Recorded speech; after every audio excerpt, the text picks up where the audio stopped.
right, so paperless is not a pedagogy. And so no kid is running to class, a worksheet! Worksheets were designed for paper.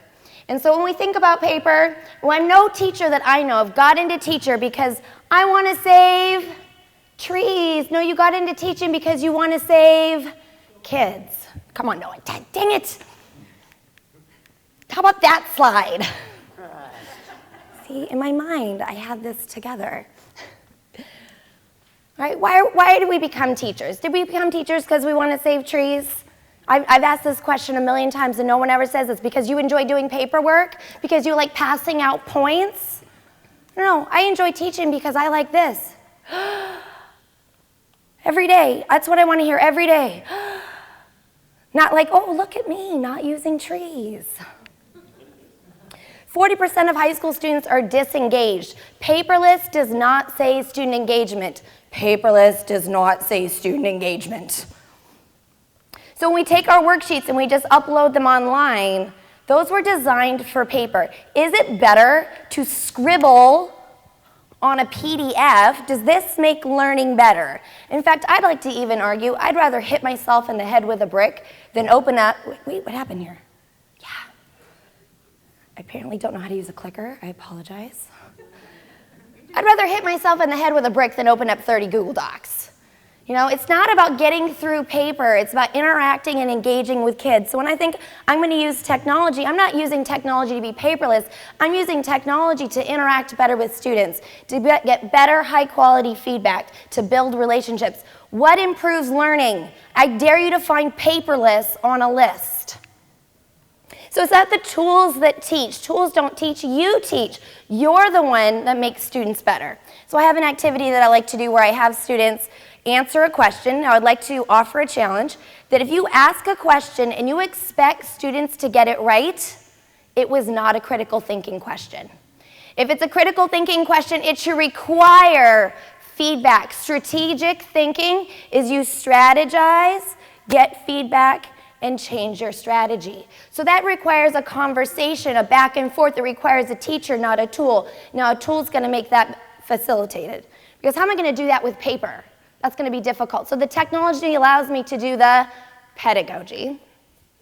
So when I'm teaching, I don't think, how do I create paperless assignments? It's how do I create leaders? How do I step away from the board? How do I sit next to a kid? How do I engage my students for them to make their own decisions? I teach here at Fresno State in the teacher credential program. And so they have graduated from college or about to. And I ask them to make some choices. And they just they're paralyzed. Some of them still raise their hand to go to the bathroom. College graduates. So when you're designing your lessons, don't ask, how do I save paper? You ask, which C does it have? Does it have collaboration? That's one of my favorite ones. If I had to pick one, and it's hard, but how are students going to collaborate? How are they going to interact? They shouldn't be filling out stuff in isolation at their desk. This is the 21st century. We're connected. We do things together and we collaborate. Come on. How are they critically thinking? I'm a math teacher. Almost my entire math book is DOK1 with a little bit of DOK2. Now, I was on a plane recently sitting next to a chemical engineer, and I showed him this math problem from openmiddle.com. He's like, this is really interesting. It was a DOK3 problem. I said, it's for second grade. Because thinking is interesting. Thinking is interesting. So how am I having the students do critical thinking? And clearly communicating ideas. I am a fan of using Google, and I like to say, this is why I want you to use Google Slides. You ready?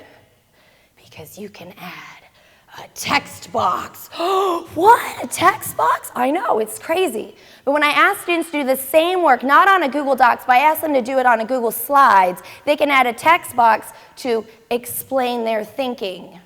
What's their rationalization? I want to have them always justify and provide evidence of what they're doing, not just put an answer on a line.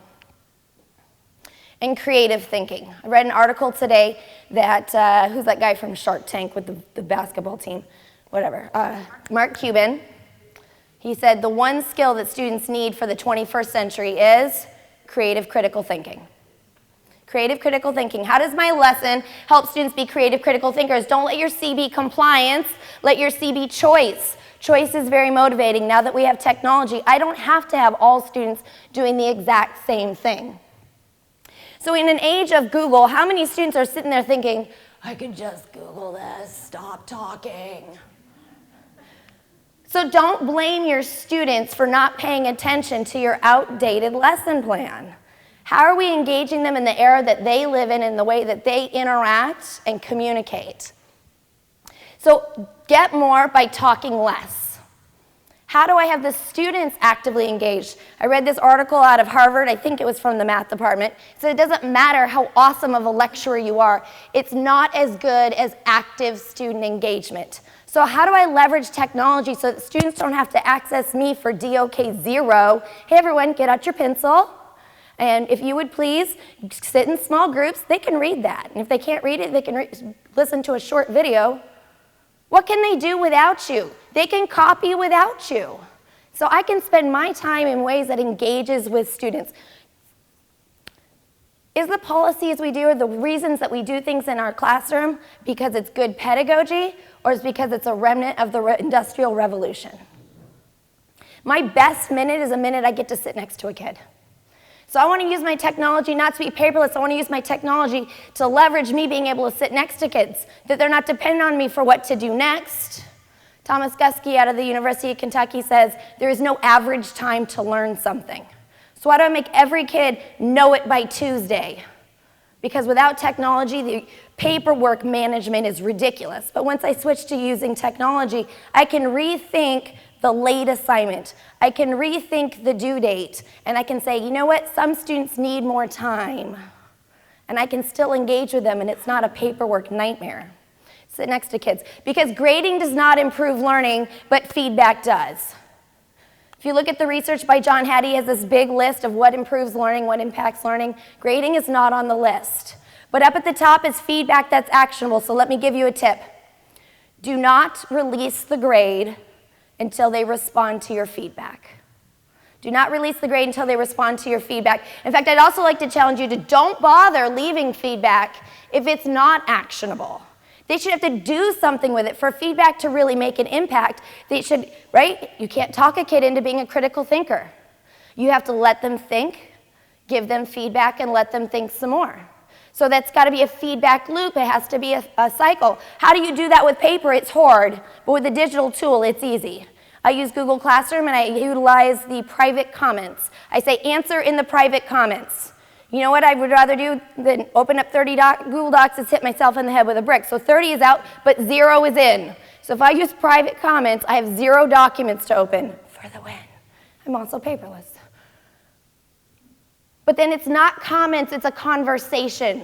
The students answer in the private comments, and I reply back with feedback that elicits a response. I don't say good job, and even if you gave me an awesome answer, my job is to make you better.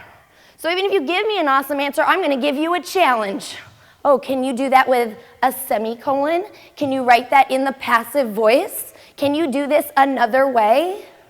No matter what they answer, I'm going to give them feedback that helps that student take one step further. And they're going to write back to me, and we're going to have student, teacher, student. With paper, that's challenging. With technology, it's a lot easier. So we switch from grading to feedback, but it's got to be a feedback conversation. It's got to have that actionable element to it. How am I talking with kids? Talking at kids is not as effective as talking with kids. How does technology allow me to interact? Because scribbling on a piece of paper, PDF, or anything else is mostly a one-way direction. Because what's that kid going to do with what you scribbled on their PDF? Come see you at lunch? How do they reply back to you? How do you have a back and forth until they get it? It's challenging unless you're using a tool that you use it in a way that allows you to have a conversation. You're like, Alice, I sit next to kids. That's what you just said. Sit next to them to their face. Absolutely. Catlin Tucker's an English teacher in Santa Rosa, and she says, I am done with taking papers home. From now on, if I'm giving kids feedback, I'm doing it to their face. You should do that. That's probably the best thing ever right there. Forget technology. Sit next to a kid. But there's really only so many minutes in a day. And if I can't get that kid to understand it in the couple of minutes they have that I can sit next to them, technology allows me to extend that conversation until they do get it. Smartboards never improved learning. It's still the same model of the teacher at the front of the room. with their backside. I would say the same for Google Slides also, though. If all you're doing is replacing your overhead projector with Google Slides, you're still talking at kids. I don't use Google Slides to give information, I use Google Slides to get information. It's the perfect collaboration space where we can be together. When I have students do their work on Google Slides, I'm able to also add a slide and give them feedback, and we can have an ongoing conversation as I insert feedback comments on the side, and the comments on the side, they can reply to. And so we take it so it's a more dynamic back and forth interaction and not just a one-way consumption. So here's what I would like you to do. I want you to encourage students. I want you to build relationships, and I want you to develop students into creative, critical thinkers. I want you to make learning better, not paperless. Thank you.